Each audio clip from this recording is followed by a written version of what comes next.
Now हमने first part में देखा था यहाँ तक. Now I am continuing the sentence part. Okay, look here, this is the page. On the litchi trees flowers have bloomed in February. Litchi tree पे flowers bloom हो चुके, मतलब फ्लावर्स खिले हैं अभी. ओके, फरवरी का मंथ का. और लीची के फ्लावर, लीची का जो पेड़ था उसके अंदर उसके फ्लावर्स आए हैं और फरवरी का मंथ था. I put all my boxes near the लीची ऑर्चार्ड. ऑर्चार्ड का मतलब क्या होता है? फ्रूट्स का जो गार्डन होता है, जैसे आम के खेत है तो उसको आम की मैंगो ऑर्चार्ड्स बोलते हैं. ऑर्चार्ड्स का मतलब खेत. ओके, फ्रूट्स के गार्डन होते हैं ना, उसको ऑर्चार्ड बोला जाता है. तो ये यहाँ अनिता क्या करती थी, मतलब उसको फरवरी महीना था तो फ्लावर्स के अंदर लीची के फ्लावर्स बहुत सारे आ गए. तो और हनी बीज को लीची के फ्लावर बहुत ही अट्रैक्ट करते. तो उसने क्या किया, वो अपने सभी जो बॉक्स थे ना उसके अंदर बीज भरी होती है, उसको ले जाके ऑर्चार्ड, ये जो लीची ट्री का जो खेत है ना ऑर्चार्ड, वहाँ जाके उसने छोड़ दिया. होता क्या है, उसको छोड़ने से वो क्या करती है, वो अपना नेक्टर का जूस कलेक्ट करती है. क्योंकि खेत होता है तो वहाँ बहुत सारे होते हैं, तो वहाँ से बहुत सारा जूस कलेक्ट कर सकती है. I collected 12 kg of honey from each box. ऐसे करके उसने एक बॉक्स में से, उसके पास कितने बॉक्स थे, पहले उसने 2 खरीदी किए थे, फिर बाद में उसे वापस 2 लाए थे, तो 4 बॉक्स हुए ना ऑल टुगेदर. तो एक बॉक्स में से 12 kg ऑफ हनी निकला. I sold this money in the market. This was my first earning from the bees. मतलब उसने एक बॉक्स में से 12 kg हनी खरीदी की. हनी तो वैसे ही बहुत ही महंगा होता है. ओके, अच्छा पैसा मिलता है उसके. तो उसने से 12 किलो हनी बेच के उसने पैसे कमाए. ओके, ये उसकी फर्स्ट कमाई थी, मतलब पहली बार उसने कोई बिजनेस स्टार्ट किया और कुछ कमाया और वो पैसे थे. फर्स्ट अर्निंग का मतलब पहली कमाई थी. Now I have 20 box. अब वो उसके पैसे 12 बॉक्सेस, 12 किलो हनी के पैसे आए तो उसने क्या किया, वापस थोड़े और बॉक्सेस खरीदी किए. और अभी उसके पास कितने बॉक्स है, 20 बॉक्सेस है. एक बॉक्स कितने का आ रहा था, 2000 का. अब 20 बॉक्स का कितना हुआ, आप कैलकुलेट कर सकते हैं. नाउ देखो, ये पिक्चर में आप देख रहे हो ना, every day I go to college on my cycle. ये हर रोज़ उसका काम था. हर रोज़ वो, अब वो पहले स्कूल में ही पढ़ रही थी, अब वो कॉलेज जाने लगी, मतलब बड़ी हो गई अनीता. कॉलेज हर रोज़ वो जाती थी साइकिल पे. यू कैन सी, यहाँ पे देख सकते हो ये चल रही है. My college is 5 kilometres away in the town. मतलब उसकी कॉलेज कितनी दूर थी, 5 किलोमीटर दूर थी. Now you also know lot about her. अब हमें पता चल गया अनीता क्या है, वो कितनी छोटी थी और उसने बिजनेस स्टार्ट किया था और अब वो बड़ी हो गई. नाउ लुक हियर, यहाँ पे कुछ मीटिंग जैसा लग रहा है ना, सब कुछ बैठे हैं और यहाँ पे अनीता कुछ बोल रही है. अब क्या बोल रही है भी देखिए, हम देखेंगे. Anita is known by everyone in all the villages near by. मतलब अभी ये लड़की होके इतना पढ़ाई कर रही है, ट्यूशन्स बच्चों को पढ़ा रही है और बी कीपिंग का बिजनेस भी करते हैं, मतलब ये बहुत फेमस हो गई. तो सभी आजू बाजू गाँव वाले हुए अनीता को पहचानने लगे. She goes to all the village meetings and talks about how important it is for everyone to study. मतलब वो उसके घर के आजू बाजू के गांव जितने थे ना, उसके गांव के बाद में वहाँ जाके मीटिंग करने लगी. क्या करने लगी, मीटिंग क्यों करने लगी, कि वो एक लड़की है और उस टाइम पे लड़कियों को मतलब पढ़ने के लिए नहीं मानते थे पेरेंट्स. तो उसने गांव में जाके सबको बोला कि नहीं, अब बच्चों को पढ़ाना चाहिए, लड़कियों को स्कूल भेजा कीजिए, कितना इम्पोर्टेंट है पढ़ना, ये वो है करके ऐसे सब पेरेंट्स को समझाने और मनाने के लिए उसने मीटिंग्स प्लान की. Sometimes people make fun of her but Anita knows what she has to do. कुछ लोग क्या करते थे, उसका मजाक बनाते, हाँ इसको बस बहुत बड़ी आ गई है, पढ़ने जाना है, फिर घर का काम कौन करेगा, लड़की को पढ़ के क्या करना है. ऐसे सब लोग भी थे वहाँ गाँव में, तो वो उसका मजाक करते थे. मतलब उसकी उड़ाते थे. तो फिर भी अनीता उन लोगों की बात दिमाग पे नहीं लेती थी. हाँ, उनको, अनीता को पता था कि मुझे क्या करना है.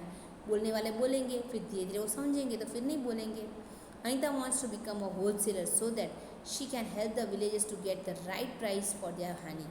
अब क्या हुआ, अनीता को देखते देखते दूसरे भी जो उनके गांव वाले थे ना, उन लोगों ने भी ये बिज़नेस स्टार्ट कर दिया बी कीपिंग का.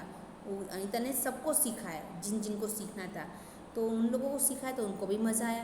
तो वो लोग भी करने लगे हनी बी की मतलब रखना स्टार्ट कर, बी कीपिंग रखना, और उनको भी बहुत सारे पैसे मिले. फिर होता क्या था, ये सब बी कीपिंग रख के फिर क्या मिलता था, हनी का कलेक्शन होता था।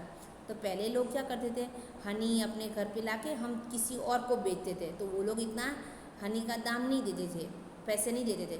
तो अनीता ने सोचा ये लोग हमसे बहुत कम पैसे देते हैं हम लोगों को, और हमें इसके पूरे पैसे मिलने चाहिए जो हमारे हक के हैं। मतलब जिनको हम बेचते थे वो लोग बहुत कम पैसे, तो इनको कुछ प्रॉफिट मुनाफा ही नहीं हो पाता था। तो अनीता ने क्या सोचा कि चलो मैं ही अभी ये होलसेलर बन जाती हूँ। Now every bee hive has one queen bee that lays eggs. एक एक बी हाइव आपने देखा हो, बी हाइव मतलब मधुपुड़ा। यहाँ पे आपने आगे देखा ना एक बॉक्स पूरा, यहाँ पे देखो मैंने आपको दिखा दी, ये है ना एक बी हाइव, इसके अंदर एक क्वीन बी होती है। क्वीन बी मतलब जो फीमेल होती है ना, जो अंडे रखती है। क्वीन बी क्या करती है, उसका काम क्या होता है, अंडे रखना। तो एक बी हाइव में एक क्वीन बी होती है that lays eggs. Most of the bees in the hive are worker bee. बाकी सब उसके अंदर ज़्यादा से ज़्यादा कौन कौन से बी होते हैं, वर्कर बी। बीज में भी 3 वेराइटीज़ होते हैं। मेल बी, मेल मतलब जो पापा होते हैं, ओके, बॉयज़ होते हैं वो लोग। क्वीन का मतलब जो रानियाँ होती है, फीमेल होती है, लड़कियाँ होती है वो। और थर्ड वेराइटी कौन सी है, वर्कर बीज।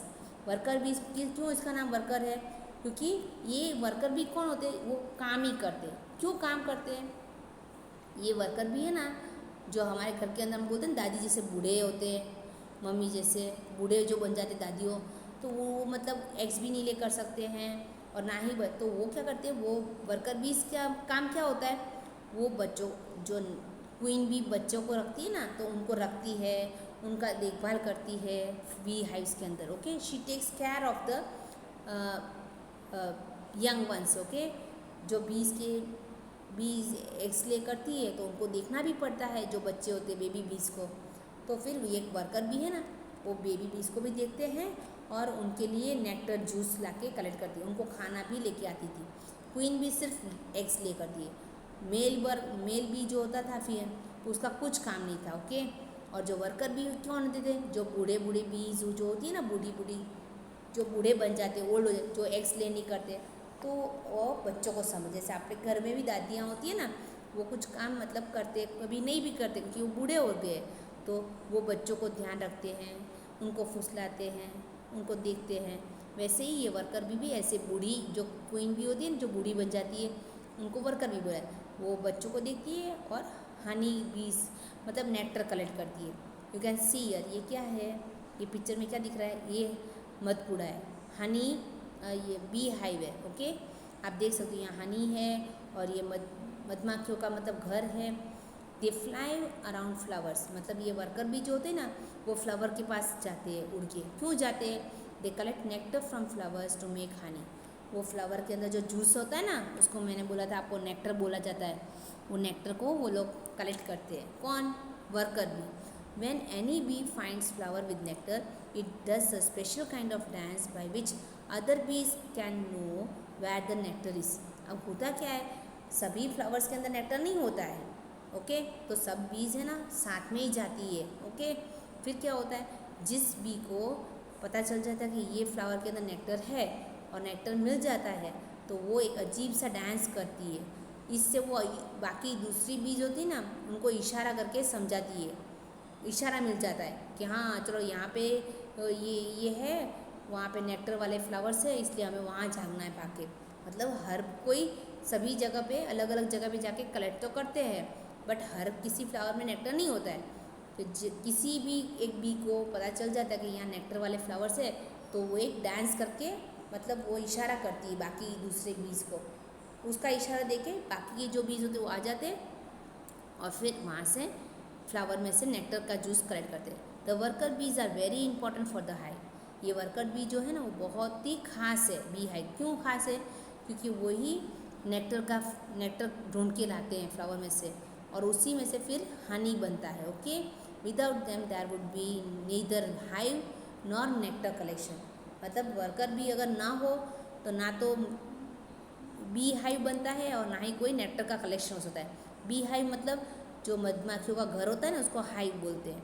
All the bees in the hive would go hungry, क्योंकि वर्कर बी ऐसा है जो नेक्टर का जूस कलेक्ट करती है और ये मधुमक्खी का घर जो होता है ना, मधु का, वो भी वही बनाती है। इसलिए ये लोग बहुत काम करते हैं। वर्कर भी उनका घर भी बनाती है, हाइव, हाइव मतलब मधुपुड़ा, वो वही बनाती है। और उसके अंदर रहने वाले जो भी बीज होते हैं उसके लिए नेक्टर भी ढूंढने के लिए वही काम करती है। क्वीन भी तो सिर्फ एग्स ही ले करती है। इसके अंदर मेल बीज जो भी होते हैं, मेल मतलब उनका कोई काम नहीं होता है।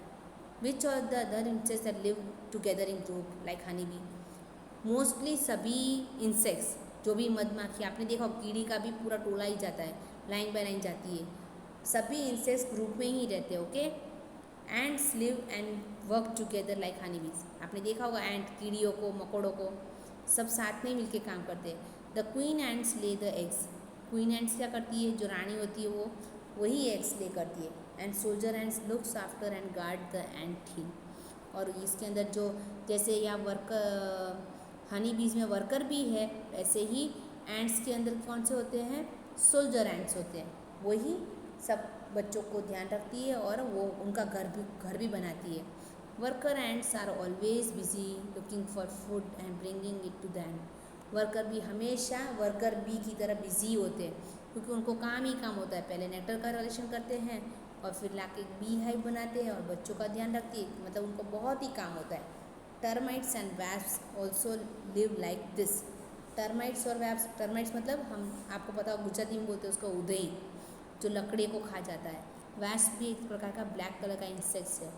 ये सब भी ऐसे ही ग्रुप में रहते हैं और करते हैं काम। यू कैन सी हियर, बस ऐसे ही देखो, आपने देखा होगा ना, आप यहाँ पे देख लेसन, एक मधुमक्खी जाती है तो उसके पीछे पीछे पीछे फॉलो करके कितनी सारी आती है, मतलब एक इशारा करता है ना, दूसरा सब लोग उसके पीछे भी जाए, मतलब इनका बहुत ही यूनिटी होती है। ओके, और यहाँ पे आप देख रहे हो मधुमक्खियाँ भी कीड़ियों की तरह चलती है।